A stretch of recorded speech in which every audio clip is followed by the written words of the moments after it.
يوم تقلب وجوههم في النار يقولون يا ليتنا أطعنا الله يقولون يا ليتنا أطعنا الله وأطعنا نحمده ونستعينه ونستغفره ونؤمن به ونتوكل عليه ونعوذ بالله من شرور أنفسنا ومن سيئات أعمالنا من يهده الله فلا مضل له أنا மைக்கு கொஞ்சம் நல்லா தொண்டையை பிடிக்குதுண்ணா கொஞ்சம் ومن يضلل فلا هادي له وأشهد أن لا إله إلا الله وحده لا شريك له وأشهد أن محمدا عبده ورسوله أما بعد فأعوذ بالله من الشيطان الرجيم بسم الله الرحمن الرحيم يا أيها الذين آمنوا اتقوا الله حق تقاته ولا تموتن إلا وأنتم مسلمون அளவற்ற அருளாளனும் நிகரற்ற அன்புடையோனுமாகிய அல்லாஹுவின் திருப்பெயர் போற்றி புகழ்ந்து ஆரம்பம் செய்கின்றேன். அந்த ஏக இறைவனின் சாந்தியும் வற்றா கருணையும் இறுதி தூதர் முஹம்மதுர் ரசூலுல்லாஹ் ஸல்லல்லாஹு அலைஹி வஸல்லம் அன்னவர்களின் மீதும் அன்னவர்கள் குடும்பத்தார்கள், தோழர்கள், தாபிஈன்கள், தபஉ தாபிஈன்கள், சத்தியத்தையும் ஏகத்துவத்தையும் நமக்கு எடுத்து சொன்ன இமாம்கள், குறிப்பாக சத்தியத்தை அறிந்து அதன் அடிப்படையில் நமது வாழ்க்கையை அமைத்து கொள்ள வேண்டும் என்கிற உயர்ந்த எண்ணத்தோடு அல்லாஹ்வின் இறை இல்லத்தில் ஒன்று கூடியிருக்கும் நம்மவர்கள் அனைவர்களின் மீதும் வந்து சேரட்டுமாக. அவ்வண்ணமே இங்கு பேசப்படக்கூடிய கேட்கப்படக்கூடிய ஒவ்வொரு செய்திகளையும் நமது உள்ளத்தில் பதிய வைத்து நமது அன்றாட வாழ்க்கையில் எடுத்து நடப்பதற்கு வல்ல இறைவன் அருள் புரிவானாக. வாழக்கூடிய இந்த அற்பமான சொற்பமான இந்த வாழ்நாட்களில் மருத்துவமனையின் கஷ்டங்கள், அதன் சிரமங்கள், அதன் செலவினங்களை விட்டும் முழுமையாக பாதுகாப்பு பெற்ற ஒரு வாழ்க்கையை அல்லாஹ் நமக்கும் நமது குடும்பத்தார்களுக்கும் தந்தருள் புரிவானாக. உயிருள்ள வரையிலும் உடல் சுகத்தையும் உள்ளத்தின் ஆரோக்கியத்தையும் நிரப்பமாக தந்தருள் புரிவானாக. வாழும் காலங்களில் கடன் தொல்லையிலிருந்தும், வட்டியின் கொடூர பிடியிலிருந்தும், வறுமையின் பிடியிலிருந்தும், கோர விபத்திலிருந்தும், கொடிய நோய் நொடிகளிலிருந்தும், கெட்ட மௌத்திலிருந்தும், கெட்ட ஆட்சியாளரிடமிருந்தும் நம்மையும் நம் சமூகத்தையும் அல்லாஹ் ரப்புல் ஆலமீன் நிரந்தரமாக பாதுகாத்து அருள் புரிவானாக. ஹலாலான வழியில் சம்பாதித்து ஹலாலான வழியில் செலவழிக்கக்கூடிய நல்லவர்களாக அல்லாஹ் ரப்புல் ஆலமீன் நம்மை வாழச் செய்து அதே நிலையில் நம்முடைய உயிரையும் கைப்பற்றுவானாக என்கிற துஆவோடு இன்றைய தொடரை நான் ஆரம்பம் செய்கின்றேன். அன்பிற்கினிய அருமையான பெருமக்களே, குர்ஆன் சுன்னா கூறும் அழகிய உபதேசங்கள் என்கிற தலைப்பின் கீழ் ரமலானினுடைய இரண்டாவது பிறையை அடைந்தவர்களாக இரண்டாவது நாள் தொடரை நாம் பார்க்க இருக்கிறோம். நேற்றைய தினம் உரையினுடைய ஆரம்பத்தில் ஒரு வசனத்தை நம்ம சுட்டி காமிச்சோம். 51வது வசனம், 51வது அத்தியாயம், 55வது வசனம். அல்லாஹ் ரப்புல் ஆலமீன் சொல்லி காட்டுகிறான், வதக்கிர் ஃபஇன்ன ذிக்ரா தன்ஃபஉல் முஃமினீன். நபியே, நீங்கள் உபதேசம் செய்யுங்கள், அந்த உபதேசம் இறை நம்பிக்கையாளர்களுக்கு பலன் அளிக்கும், பலன் தரும். அப்போ உபதேசம் எல்லாத்துக்கும் பலன் தராது. பேசக்கூடிய இந்த வார்த்தை எல்லாத்துக்கும் மனமாற்றத்தை ஏற்படுத்தாது. யாருக்கு மனமாற்றத்தை ஏற்படுத்தும், யாருக்கு பலன் தரும் என்பதனை அல்லாஹ் எப்படி சொல்லி காட்டுகிறான்? தன்ஃபஉல் முஃமினீன், இறை நம்பிக்கையாளர்களுக்கு. இந்த முஃமின் என்கிற இந்த வார்த்தை இருக்கு பார்த்தீங்களா, இதனுடைய ரூட் வேர்டு என்னன்னு நீங்க நினைக்கிறீங்க? முஃமின் இதனுடைய ரூட் வேர்டு எதுவா இருக்கும்? ஈமான். ஈமான் தான் இதனுடைய ரூட் வேர்டு. நம்பிக்கை கொள்ளுதல், இதுல இருந்து வந்தது தான் முஃமின், நம்பிக்கையாளர். அப்ப யாருக்கு உபதேசம் பலனளிக்கும்?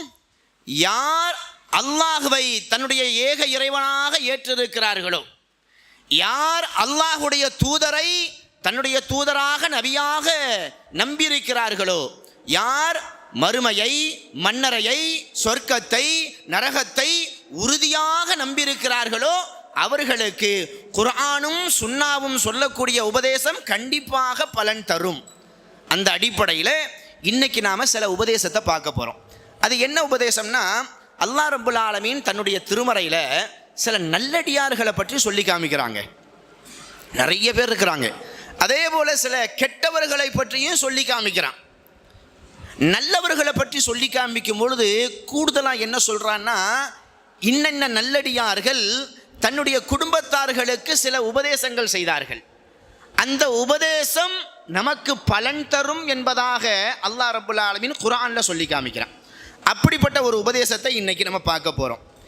2வது அத்தியாயம் 132வது வசனம். இது கூட இறுதியில் நம்ம கேட்கக்கூடிய கேள்வியாக கூட இருக்கலாம். 2வது அத்தியாயம் 132வது வசனம். இதில் அல்லாஹ் ரப்புல் ஆலமீன் ஒரு நல்லடியாரை பற்றி, ஒரு இறை தூதரை பற்றி எப்படி சொல்லி காட்டுறான்னா, வவஸ்ஸா பிஹா இப்ராஹீமு பனீஹி வ யாக்கூப். இப்ராஹிம் அலைஹிஸ்ஸலாத்து வஸ்ஸலாம் அவர்களும் யாக்கூப் அலைஹிஸ்ஸலாத்து வஸ்ஸலாம் அவர்களும் தங்களுடைய பிள்ளைகளுக்கு சில வசியத் உபதேசம் செய்தார்கள்.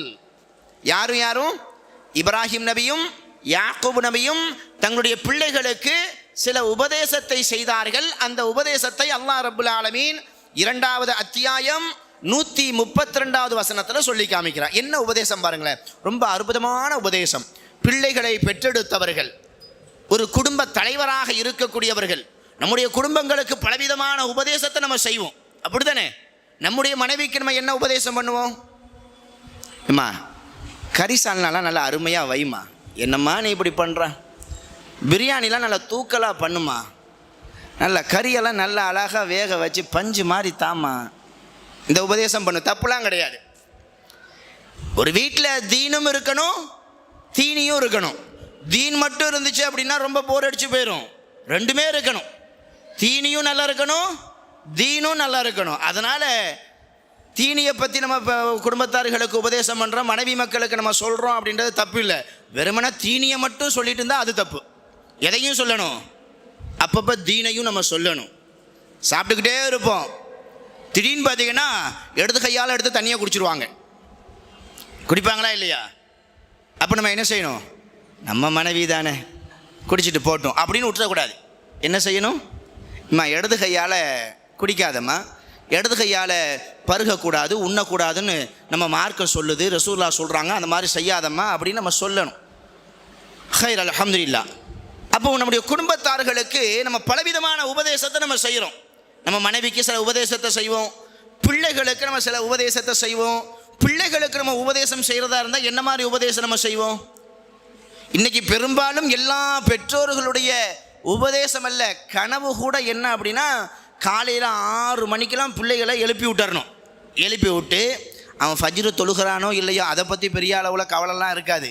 ஆனால் 6 மணிக்கு எழுந்திரிச்சிடணும். எழுந்திரிச்சு ஹிந்தி டியூஷனுக்கு போகிறாந்தா போகணும், அல்லது மேக்ஸி டியூஷனுக்கு போகிறாந்தா ஏதோ ஒன்றுக்கு காலையில் எழுந்திரிச்சு பழுத்தேச்சு டியூஷனுக்கு அனுப்பிடணும். அப்படி இல்லையா, இந்த சிபிஎஸ்லாம் படிக்கக்கூடிய பிள்ளைங்களை 6 மணிக்கே பாவங்க,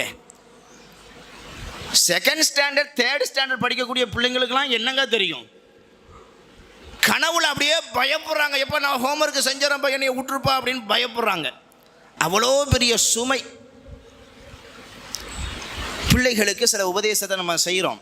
ஆனால் ஒரு பெற்றோர்களாக இருக்கக்கூடியவங்க தன்னுடைய பிள்ளைகளுக்கு என்ன மாதிரி உபதேசத்தை கட்டாயமாக செய்யணும் அப்படின்றத இந்த வசனம் நமக்கு சொல்லி காட்டுதுங்க.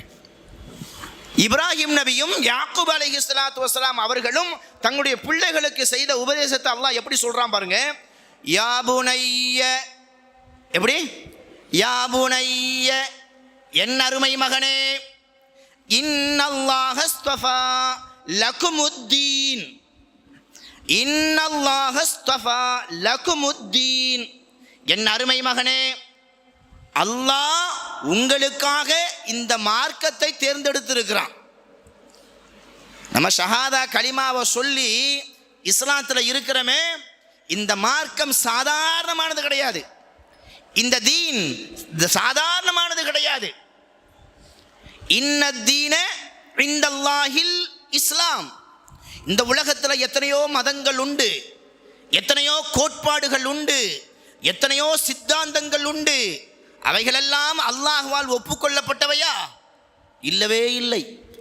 அல்லாஹ்வால் ஒப்புக்கொள்ளப்பட்ட மார்க்கம் என்று அல்லாஹ் தன்னுடைய திருமறையில் சொல்றது எதை மட்டும்தான்? இந்த இஸ்லாத்தை மட்டும்தாங்க. இன்னத்தீன இந்தல்லாஹில் இஸ்லாம், இந்த இஸ்லாத்தை மட்டும்தான் அல்லாஹ் பொருந்தி கொண்டான். இப்படிப்பட்ட இந்த மார்க்கத்தை நீங்களோ நானோ அல்லாஹ்ட்ட கேட்டுலாம் பெறலைங்க. அல்லாஹ்வுடைய தனிப்பட்ட கிருபை, அல்லாஹ் நம் மீது செய்திருக்க மிகப்பெரிய ஒரு பாக்கியம். நம்ம கேட்காமலேயே அல்லாஹ் ரப்புல் ஆலமீன் இந்த மார்க்கத்தை நமக்கு தந்திருக்கிறான். இந்த உலகத்தில் நம்மை விட மிகப்பெரிய அறிவாளிகள் இருக்கிறாங்களா இல்லையா? ஆனால் அவர்களுக்கெல்லாம் அல்லாஹ் இந்த மார்க்கத்தை கொடுக்கலையங்க. இந்த உலகத்தில் நம்மை விட மிகப்பெரிய செல்வந்தர்கள் எல்லாம் இருக்கிறாங்க, அவங்களுக்கெல்லாம் இந்த மார்க்கத்தை அல்லாஹ் நசீபாக்கலையே. இந்த உலகத்தில் மிகப்பெரிய படைத்தவர்கள் பணம் படைத்தவர்கள் எல்லாம் இருக்கிறாங்க, அவங்களுக்கெல்லாம் இந்த மார்க்கத்தை அல்லாஹ் கொடுக்கலை. ஆனால் அல்லாஹ் நமக்கு தந்திருக்கிறான்னா என்ன காரணம்? இந்த உலகத்தை விட்டு பிரியும் பொழுது எந்த ஒரு மனிதர் இஸ்லாம் என்கிற இந்த கோட்பாட்டுக்குள்ளே இல்லாமல் மரணிச்சிட்டாரோ அவரை விட நஷ்டவாளி வேற யாராச்சும் இருக்க முடியுமா? அல்லாஹ் நம்மை பாதுகாக்க வேண்டும். சொல்கிறாங்க பாருங்க, யாக்கூப் நபியும் இப்ராஹிம் நபியும் தன்னுடைய பிள்ளைகளுக்கு செய்த மிக அற்புதமான உபதேசம், அழகான வரிகள். இன்னல்லாஹ அஸ்தஃபா லகுமுத்தீன், இந்த மார்க்கத்தை அல்லாஹ் உங்களுக்காக வேண்டி தேர்ந்தெடுத்திருக்கிறான். ஃபலா தமூதுன்ன இல்லா வஅன்தும் முஸ்லிமூன், நீங்கள் முஸ்லிம்களாக தவிர மரணித்து விடாதீர்கள் அப்படின்னு சொன்னாங்களாம். ஒவ்வொரு பெற்றோர்களும் நம்முடைய உள்ளத்தில் பதிய வச்சுக்கணும். நம்ம பிள்ளைகளுக்கு உலகம் சார்ந்த எவ்வளவோ விஷயத்தை நம்ம சொல்கிறோம், அதே சமயத்தில் இந்த உபதேசத்தையும் நம்ம சொல்லணும். நம்ம பிள்ளைகளுக்கு எப்படி சொல்லணும்? என் அருமை மகனே, நம்ம சாதாரணமான மார்க்கத்தில் இல்லைம்மா, அல்லாஹ்வால் ஒப்புக்கொள்ளப்பட்ட அந்த தீனுல் இஸ்லாத்தில் நம்ம இருக்கிறோம். நம்ம இந்த உலகத்தில் எப்படி வேணாலும் வாழ்ந்துட்டு போயிடலாம் அப்படின்ற ஒரு கோட்பாட்டில் உள்ளவர்கள் நாம் கிடையாது. இப்படித்தான் வாழணும்னு சொல்லிட்டு நமக்குன்னு சில நெறிமுறைகள் இருக்குது. நம்முடைய காசு பணம் தான், எப்படி வேணாலும் செலவு பண்ணிடலாமா? செலவு பண்ண முடியுமா? நம்முடைய மனைவி மக்கள் தான், எப்படி வேணாலும் பயன்படுத்த முடியுமா? நம்முடைய சொந்த பந்தங்கள் தான், எப்படி வேணாலும் உறவாட முடியுமா? இல்லைங்க. இந்த இஸ்லாத்தை பொறுத்த வரைக்கும் ஒரு முஸ்லீம் எந்த வழிகளெல்லாம் சொல்கிறானோ அந்த வழியில் இஸ்லாமும் சென்று அவனுடைய சட்டக்காலரை பிடிச்சி இழுத்து, எப்பா உன் இஷ்டப்படி நீ பேச முடியாதுப்பா, நீ உன் இஷ்டப்படி நடக்க முடியாதுப்பா, நீ உன் இஷ்டப்படி வியாபாரம் செய்ய முடியாதுப்பா, உன் இஷ்டப்படி கொடுக்கல் வாங்கல் செய்ய முடியாதுப்பா, எல்லாத்துக்கும் ஒரு வரையறை இருக்குது. இந்த வரையறையின் அடிப்படையில் செஞ்சாதான் நீ முஸ்லீம் அப்படின்னு நமக்கு சொல்லுது. அதை சொல்லி காட்டுறாங்க பாருங்க. அல்லாஹ் இந்த மார்க்கத்தில் உங்களை தேர்ந்தெடுத்திருக்கிறான், முஸ்லிம்களாகவே தவிர நீங்கள் மரணித்து விடாதீர்கள். முஸ்லீமா இல்லாம நம்ம மரணிச்சுட்டோம், அல்லாஹ் நம்மை பாதுகாக்க வேண்டும். அந்த நஷ்டத்தை எதை கொண்டும் ஈடுபடுத்தவே முடியாது, ஈடுகட்டவே முடியாது. இப்போ நான் உங்ககிட்ட கேட்குறேன், ஒரு மனிதர் ஒரு முஸ்லீமா மரணிக்கணும்னா அதுக்கு பல வழிகள் உண்டு. அதற்கு ரொம்ப முக்கியமான வழியாக எதை நம்ம சொல்லலாம்? எதை சொல்லலாம்? நான் மரணிக்கும் பொழுது ஒரு முஸ்லீமாக மரணிக்கணும் அப்படின்னா குர்ஆன் சொல்லலாம், இந்த அடிப்படையில் இருக்க சொல்லுது, இந்த மாதிரி செய்ய சொல்லுது, இந்த மாதிரி இருந்தால் முஸ்லீமாக கண்டிப்பாக மரணிப்பதற்கு வாய்ப்பு இருக்குது அப்படின்னு நம்ம சொல்கிறதா நம்ம எதை சொல்லலாம்? என்ன மாதிரி விஷயத்தை செஞ்சால் நமக்கு அந்த மாதிரி மரணம் வரும்? ஒரு சின்ன ஒரு நபிமொழி, இன்னமல் அமாலு பின்னியாத், நம்முடைய எண்ணங்களை பொறுத்து தான் நம்முடைய செயல்பாடுகள் எல்லாமே அமையும். அப்படி தானே? நம்ம என்ன நினைக்கிறோமோ அதுதான் நம்முடைய செயல்பாட்டில் விளையும். ஒரு மனிதன் வாழும் பொழுதும் முஸ்லீமாக வாழ்ந்தால் அவன் மரணிக்கும் பொழுதும் முஸ்லீமாக மரணிப்பதற்கு நிறைய வாய்ப்புகள் உண்டு. ஆனால் உறுதியாக சொல்ல முடியாது. அதனால தான் ரப்புல் ஆலமீன் பிரார்த்தனை செய்ய சொல்கிறான், ரப்பனா லா துஸி குலூபனா பஅத இத ஹதைத்தனா வ ஹப் லனா மின் லதுன்க ரஹ்மா. யா அல்லாஹ், எனக்கு ஹிதாயத்தை தந்ததுக்கு பின்னாடி மறுபடியும் என்னை வழிகெடுத்துறாத யா அல்லாஹ். எப்படி கேட்க சொல்கிறான்? நம்ம ஹிதாயத்தில் தான் இருப்போம். அந்த ஹிதாயத்தை யார்கிட்ட கேட்டுக்கிட்டே இருக்கணும்? ரப்பு கிட்ட கேட்டுக்கிட்டே இருக்கணும். ஏன்னா இந்த உள்ளம் இருக்குது பாருங்க, இது ரொம்ப மோசமானதுங்க. நம்ம ஒன்று நினைப்போம், ஆனால் அது வேற மாதிரி நம்மளைய கொண்டு போயிடும். ரசூலுல்லாஹ் சொன்னாங்கல்ல, ஒரு மனிதனுடைய உடம்புல ஒரு சதை துண்டு இருக்குதுங்க, அந்த சதை துண்டு சீராக ஆகிவிட்டால் உடல் முழுவதும் சீராக ஆகிவிடும்.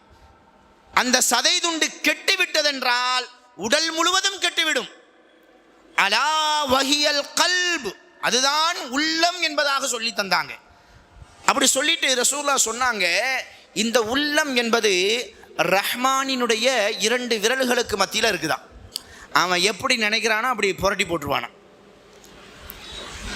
வரலாறுகளில் சில மனிதர்களை பார்க்குறோம், நல்லவர்களாக வாழ்ந்தவர்கள் கடைசியில் குஃபர் ஷிர்கில் போய் விழுந்தவர்களை எல்லாம் பார்க்குறோம்.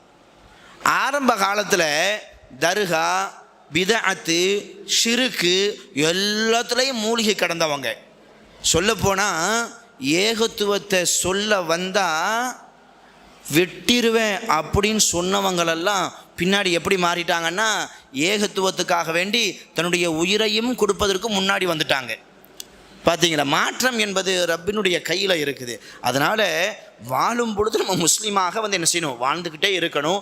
வாழ்ந்துக்கிட்டே ரப்புக்கிட்ட என்ன செய்யணும், துவாவை கேட்கணும். ரப்பே, என்னுடைய உள்ளம் ரொம்ப பலவீனமான உள்ள ரப்பே. உண்மை அதுதானே, பாவத்தை செய்யக்கூடாதுன்னு நம்ம நினைப்போம். ஆனால் அந்த பாவத்தை பார்த்த உடனே நம்மையும் அறியாமல் அதில் போய் விழுந்துருவோம். ஹராமான விஷயத்தை செய்யக்கூடாதுன்னு நம்ம நினைப்போம். ஆனால் அந்த ஹராமான விஷயம் நம்மளுடைய கண்களில் பார்த்துட்டோம் அப்படின்னா சட்டுன்னு அதில் போய் விழுந்துருவோம். வெளியில் வர்றது ரொம்ப கஷ்டமாக இருக்கும். ரொம்ப பலவீனமான உள்ளம்.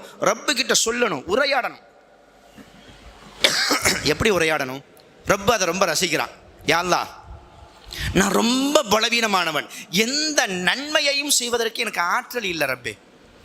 அந்த மாதிரி எந்த பாவத்தை விட்டும் விலகுவதற்கு எனக்கு தனிப்பட்ட முறையில் சக்தி கிடையாது. சொல்லி தருவாங்கல்ல ஸல்லல்லாஹு அலைஹி வஸல்லம் அவங்க, லா ஹவுல வலா குவத்த இல்லா பில்லா. இதனுடைய ஆத்மார்த்தமான அர்த்தம் என்ன?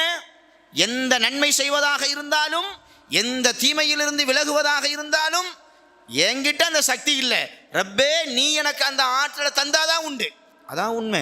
ரொம்ப பலவீனமான மனிதர்கள் நாம் ரப்புக்கிட்ட சொல்லணும், ரப்பே, என்னுடைய உள்ளம் ரொம்ப பலவீனமாக இருக்குது, நான் ரொம்ப பலவீனப்பட்டவன், எனக்கு ஹிதாயத்தை தந்ததுக்கு பின்னாடி இந்த உலக ஆசையின் காரணமாக மறுபடியும் இந்த ஹிதாயத்தில் இருந்து என்னை வழிகெடுத்துறாத ரப்பே, இந்த ஹிதாயத்திலேயே என்னை வாழ செய்யி, இந்த ஹிதாயத்திலேயே என்னை மரணிக்கவும் செய்ய அல்லாஹ் அப்படின்னு ரப்புக்கிட்ட துவா கேட்கணுமா. அப்போ யாக்கூப் நபியும் இப்ராஹிம் அலைஹிஸ்ஸலாத்து வஸ்ஸலாம் அவர்களும் தங்களுடைய பிள்ளைகளுக்கு செய்த மிக முக்கியமான உபதேசம் என்ன அப்படின்னு இனிமேல் யாராச்சும் உங்ககிட்ட கேட்டா, அல்லது நம்ம பிள்ளைங்களை நம்ம பார்க்கும் பொழுது நமக்கு இந்த வசனம் ஞாபகத்துக்கு வரணும். என்ன வசனம்? இப்ராஹிம் நபியும் யாக்கூப் நபியும் தன்னுடைய பிள்ளைகளுக்கு செய்த உபதேசம் என்ன? அல்லாஹ் இந்த மார்க்கத்தை உங்களுக்காக வேண்டி தேர்ந்தெடுத்திருக்கிறான், முஸ்லீம்களாகவே தவிர மரணித்து விடக்கூடாது. முஸ்லீம்களாக நமக்கு மரணம் வரணும் அப்படின்னா முஸ்லீமாக நம்ம முதல்ல வாழணும். இது எவ்வளோ அழகான ஒரு உபதேசம். இன்ஷா அல்லாஹ் இனிமேல் நம்முடைய பிள்ளைகளுக்கு இந்த உபதேசத்தை நம்ம செய்யலாமா? கண்டிப்பாக செய்யணும் இன்ஷா அல்லாஹ். அடுத்து அல்லாஹ் ரப்புல் ஆலமீன் ஒரு அழகான ஒரு உபதேசத்தை யாக்கூப் நபியை பற்றி நமக்கு சொல்லி காமிக்கிறான். 2வது அத்தியாயம் 133வது வசனம். எப்படி கேட்குறான் பாருங்க. அம் குன்தும் ஷுஹதா இது ஹதர யாக்கூபல் மவுத். யாக்கூப் நபிக்கு மவுத்து வரும் பொழுது நீங்கள் அங்கே சாட்சிகளாக இருந்தீங்களா அப்படின்னு நபியை பார்த்து அல்லாஹ் கேட்டுட்டு சொல்கிறான். இது கால லிபனீஹி மா தஅபுதூன மின் பஅதி. யாக்கூப் நபி தன்னுடைய பிள்ளைகள் அப்படி மரணத்திற்கு முன்னாடி, மவுத்துக்கு முன்னாடி அப்படி சூழ்ந்து நிற்பாங்கல்ல, அந்த பிள்ளைங்களை பார்த்து கேட்டாங்களா, என் அருமை மக்களே, நான் இறந்ததுக்கு பின்னாடி, என்னுடைய மவுத்துக்கு பின்னாடி நான் இருக்க மாட்டேன், நீங்கள் தான் இருப்பீங்க, யாரை வணங்குவீங்க, எதனை வணங்குவீர்கள் அப்படின்னு கேட்டாங்களாம். அதுக்கு அந்த பிள்ளைங்க என்ன சொன்னாங்க தெரியுமா? காலு நஅபுது இலாஹக வ இலாஹ ஆபாயிக இப்ராஹீம வ இஸ்மாஈல வ இஸ்ஹாக இலாஹம் வாஹிதா.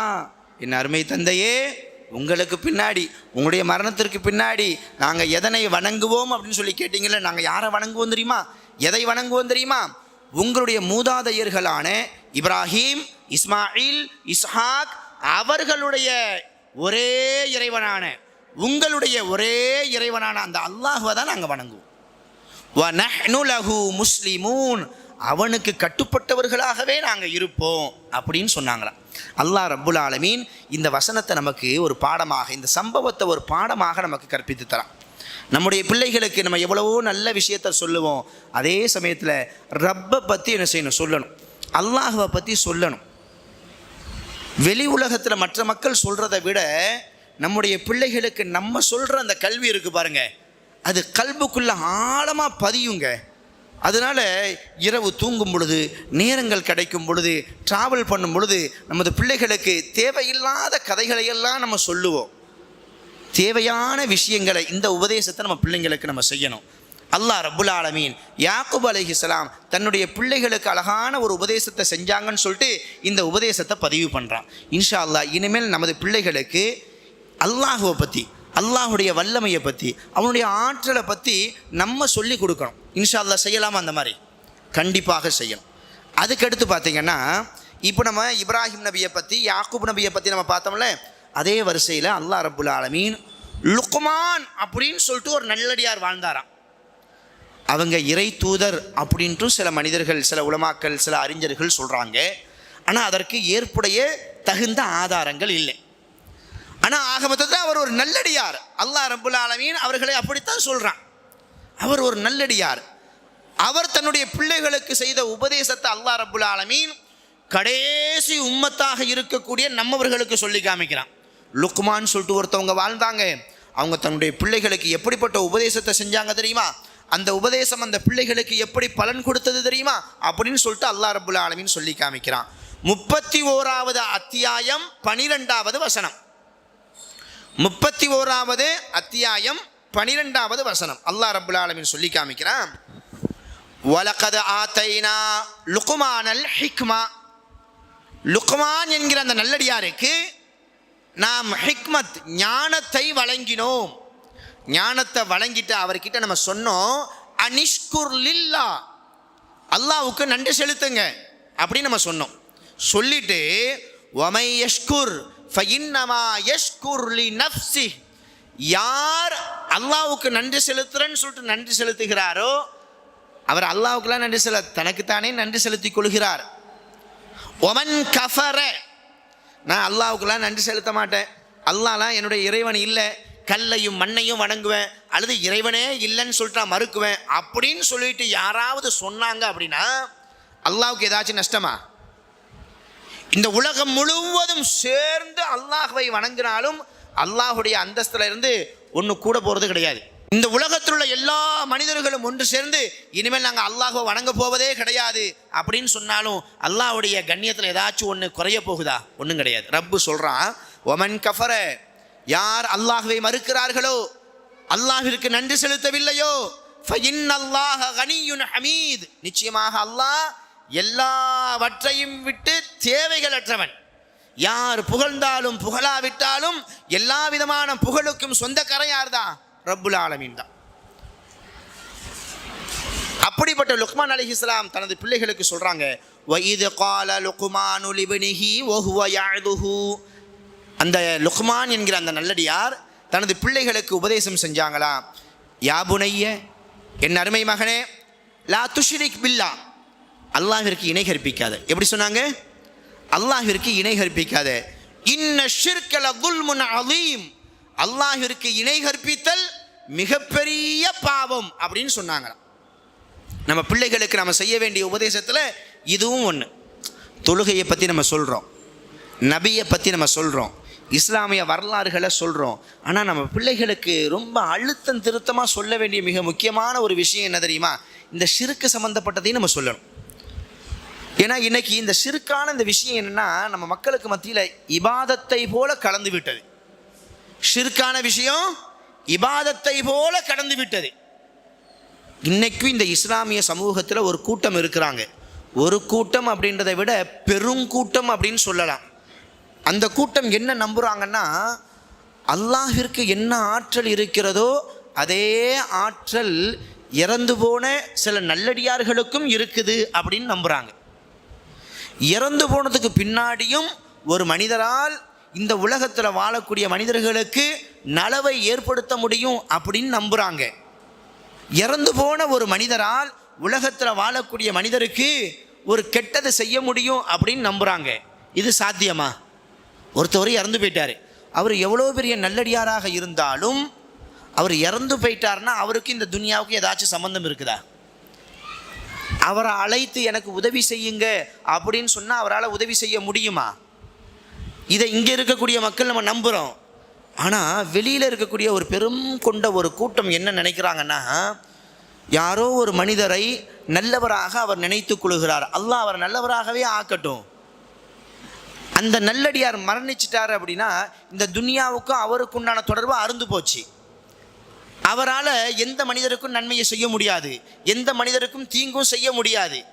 இதுதானே இஸ்லாத்தினுடைய கோட்பாடு. இதை நம்ம பிள்ளைங்களுக்கு நம்ம சொல்லிக் கொடுக்கணுமா, சொல்லிக் கொடுக்கக்கூடாதா? கண்டிப்பாக சொல்லிக் கொடுக்கணும். இதுதான் ஷிர்க்கு. ஒரு மனிதர் இறந்து போயிட்டா அந்த மனிதருக்கு ஒரு தெய்வீக ஆற்றல் கிடைச்சிரும். ஒரு நல்லடியார் இறந்து போயிட்டா அவர் இறந்து போனதுக்கு பின்னாடியும் கூட உலகத்தில் வாழக்கூடிய மனிதர்களுக்கு நலவை ஏற்படுத்தி கொண்டே இருப்பார். உலகத்தில் வாழக்கூடியவங்க அவரை அழைத்தால் அந்த அழைப்புக்கு பதில் கொடுப்பார் அப்படின்னு நினைக்கக்கூடிய மக்கள் இருக்கிறாங்க. அல்லாஹ் பாதுகாக்க வேண்டும். இதெல்லாம் ஷிர்க்கில் ரொம்ப உச்சகட்டமானது. இப்படியும் சில மக்கள் அல்ல, பெருமக்கள் இந்த சமுதாயத்தில் இருக்கிறாங்க. இந்த மாதிரி ஒரு மாய வலையில் நம்முடைய பிள்ளைகள் போய் என்ன செஞ்சிடக்கூடாது, சீக்கிரக்கூடாது. அவங்களுக்கு நம்ம சொல்லணும் ஷிர்க்கு அது மிகப்பெரிய ஒரு பாவம். ஷிர்க்குனா என்ன, ஷிர்க்கு என்னென்ன வகையில் இருக்குது, எந்த மாதிரி ஷிர்க்கில் இருந்து நம்ம பாதுகாப்பு பெறணும், இதையெல்லாம் என்ன செய்யணும், நம்ம பிள்ளைகளுக்கு நம்ம சொல்லிக் கொடுக்கணும். அல்லாஹ் ரப்புல் ஆலமீன் லுக்மான் அலைஹிஸ்ஸலாம் தன்னுடைய பிள்ளைகளுக்கு சொன்னாங்களா, எப்பா ஷிர்க்கில் மட்டும் விழுந்துடாதீங்கப்பா, அது மிகப்பெரிய ஒரு பாவம், அதன் பக்கம் நீங்கள் நெருங்கிறாதீங்க அப்படின்னு சொன்னாங்களா. அல்லாஹ் ரப்புல் ஆலமீன் அந்த லுக்மான் செய்த அந்த உபதேசத்தை அல்லாஹ் ரப்புல் ஆலமீன் இறுதி சமுதாயமாக இருக்கக்கூடிய, இறுதி வேதமாக இருக்கக்கூடிய இந்த அல் குர்ஆனில் பதிஞ்சு இந்த உலக மக்களுக்கு அல்லாஹ் சொல்லி காமிக்கிறான். இன்னும் லுக்மான் அலைஹிஸ்ஸலாம் தன்னுடைய பிள்ளைகளுக்கு சில உபதேசத்தை செஞ்சாங்க. அது ரொம்ப அற்புதமான உபதேசம். அது என்னென்ன உபதேசம் என்பதனை அடுத்தடுத்த வசனங்களில் அல்லாஹ் ரப்புல் ஆலமீன் சொல்லி காமிக்கிறான். இன்ஷா அல்லாஹ் நாளைய தினம் அந்த உபதேசத்தை அப்படியே நம்ம தொடர்ச்சியாக நாம் பார்க்கலாம். 25 நிமிஷம் நம்ம பயான் பேசியிருக்கிறோம். இதில் இருந்து நாம் பெறப்பட்ட பாடம் என்ன? இன்றைக்கி இந்த பயானில் உட்கார்ந்தேன், அல்ஹம்துலில்லாஹ் இந்த விஷயத்தை நான் தெரிஞ்சுக்கிட்டேன் அப்படின்னு சொல்லக்கூடியவங்க ஒரு 2 பேரை மட்டும், இனிமேல் என் வாழ்க்கையில் இதை கண்டிப்பாக நான் செய்யலான்னு நினச்சிருக்கிறேன், முடிவு எடுத்துருக்கிறேன் அப்படின்னா நீங்கள் என்னென்ன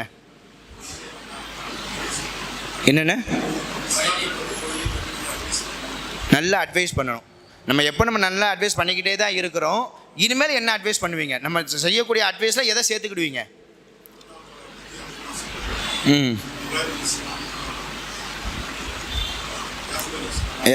அவங்க சொன்ன அந்த உபதேசத்தையும் நம்ம பிள்ளைங்களுக்கு சொல்லலாம்.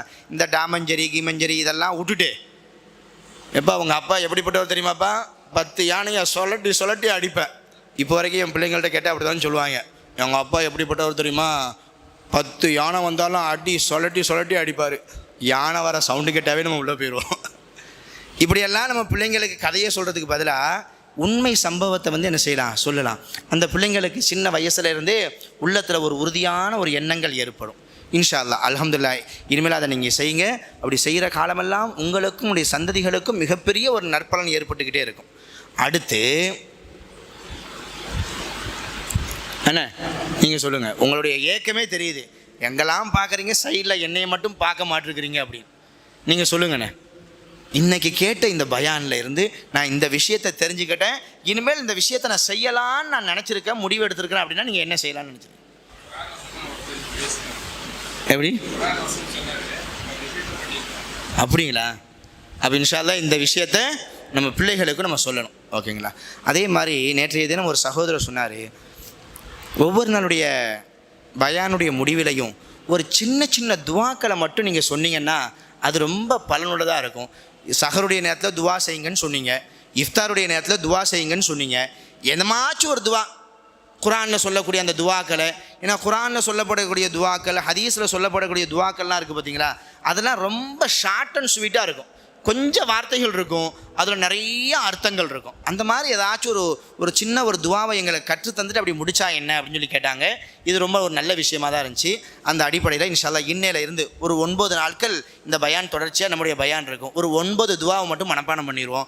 10ஆவது நாள் முடியும் பொழுது அந்த 9 துவாவையும் யார் அழகாக கோர்வையாக சொல்கிறீங்களோ அவங்களுக்கு ஒரு அழகான ஒரு பரிசு இன்ஷா அல்லாஹ். அது தனிப்பட்ட முறையில். இன்றைக்கி நம்ம என்ன துவா பார்க்க போகிறோம்னா 7வது அத்தியாயம் 23வது வசனம். எத்தனாவது அத்தியாயம்? 7வது அத்தியாயம் 23வது வசனம். இதை எல்லாரும் மனப்பாடம் பண்ணிடணும். இன்ஷா அல்லாஹ் இன்னையிலேருந்து நம்ம ஓத ஆரம்பிச்சிடணும். இது என்ன துவானா, முதல்ல அந்த துவாவினுடைய பொருளை பார்த்துருவோம். அப்படின்னா தான் நமக்கு தேவையாக இருக்குதா இல்லையான்னு சொல்லி தெரியும். ரப்பனா வலம்னா அன்ஃபுசனா வயில்லம் தகுஃபிர்லனா வதரஹம்னா லனகூனன்ன மினல் ஹாசிரீன். எங்கள் இரட்சகனே, எங்களுக்கு நாங்களே அநியாயம் செஞ்சிட்டோம். எங்களை நீ மன்னிக்காவிட்டால் நாங்கள் நஷ்டமடைந்தவர்களில் ஒருவராக ஆகிவிடுவோம் அப்படின்னு தான் இதனுடைய பொருள். இதனுடைய பின்னணியை நான் சொல்லிடுறேன். இந்த துவாவை யார் கேட்டாங்கன்னா, ஆதிபிதா ஆதம் அலைஹிஸ்ஸலாத்து வஸ்ஸலாம் இருக்கிறாங்கல்ல, அவங்க கேட்ட துவா. எதுக்காக வேண்டி துவா செஞ்சாங்கன்னு இந்த துவாவை கேட்டாங்கன்னா, ஒரு அல்லாஹுடைய கட்டளையை மீறிடுவாங்கல்ல, அல்லாஹ் ரப்புல் ஆலமீன் சொர்க்கத்திலேருந்து வெளியில் ஏற்றிடுவான்ல, வெளியில் வந்ததுக்கு பின்னாடி இந்த துவாவை அல்லாஹ்வே கற்றுக் கொடுத்தான். நீங்கள் செஞ்ச அந்த தப்புக்கு, அந்த பாவத்துக்கு இந்த துவாவை கேளுங்க. ரப்பனா, எங்கள் இரட்சகனே, வலம்னா அன்ஃபுசனா, எங்களுக்கு நாங்களே அநியாயம் செய்து விட்டோம். எங்களுக்கு நாங்களே அநியாயம் செஞ்சிட்டோன்னா என்னன்னு புரியுதா உங்களுக்கு? ஒரு விஷயம் பாவம் தெரியும், தெரிஞ்சே செஞ்சுருவோம் அதை. இதுதான் நமக்கு நாமே தீங்கு செய்கிறது. இது நம்ம வாழ்க்கையில் நிறைய நம்ம செய்வோம். தெரியாமல் செய்கிற பாவத்தை விட தெரிஞ்சு செய்யக்கூடிய பாவம் தான் நம்முடைய வாழ்க்கையில் ரொம்ப அதிகமாக இருக்கும். அப்போ நமக்கு ஏற்ற ஒரு துவா, எங்களுக்கு நாங்களே அநியாயம் செஞ்சிட்டோம், எங்களை நீ மன்னிக்காவிட்டால், அல்லாஹ் நம்முடைய மன்னிக்கலைன்னா நம்முடைய நிலைமை என்னங்க? ரொம்ப மோசமாயிரும்ல. அதைத்தான் இந்த வசனத்தில், இந்த அத்தியாயத்தில் சொல்கிறேன். எத்தனாவது அத்தியாயம்? 7வது அத்தியாயம் 23வது வசனம். இப்போ யாருக்கெல்லாம் இந்த துவா மனப்பாடமாக தெரியும்? உங்களுக்கு தெரியும்? மாஷா அல்லாஹ், அவருக்கு சொல்லி காமிங்க.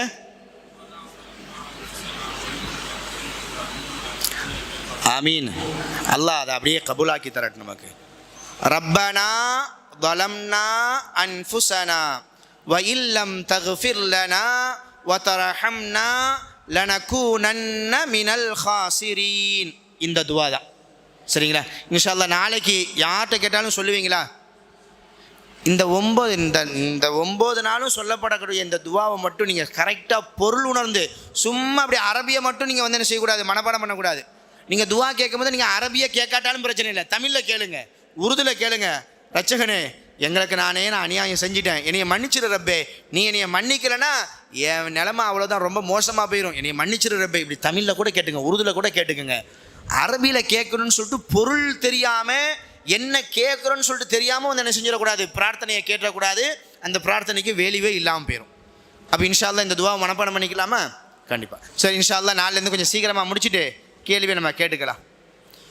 சுபஹானக அல்லாஹும்ம வ பிஹம்திக அஷ்ஹது அல்லா இலாஹ இல்லா அன்த அஸ்தக்ஃபிருக வ அத்தூபு இலைக். அஸ்ஸலாமு அலைக்கும் ரஹ்மத்துல்லாஹி வ பரகாத்துஹு.